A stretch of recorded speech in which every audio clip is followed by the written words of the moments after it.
Restrictions against freedom of speech, association and assembly are being misused by the authority to block human rights defenders' activities. We've been elaborating on how the police has been violating human rights. But when we did this research, we found that actually even other people within government, the RDC, the LC5s, the health officials, and people working in districts, they are also culprits. Based on the report by Human Rights Center Uganda, RDCs and some politicians require more civic education in human rights management.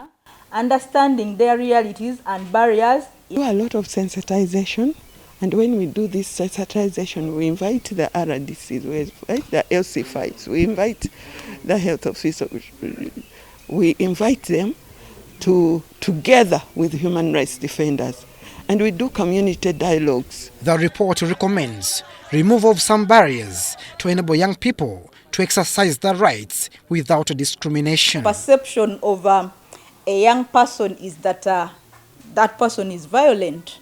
So at one point they will not want to understand what it is you're communicating or what you are doing.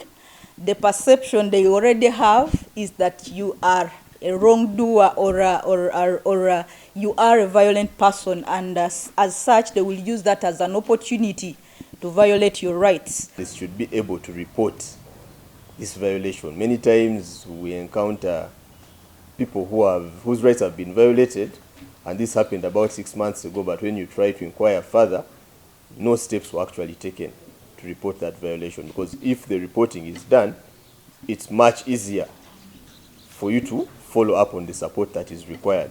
So the country is in its political season, where young people are seen to be vulnerable to political havocs of the day, like intimidation, discrimination, arbitrary arrests, and detention, among others.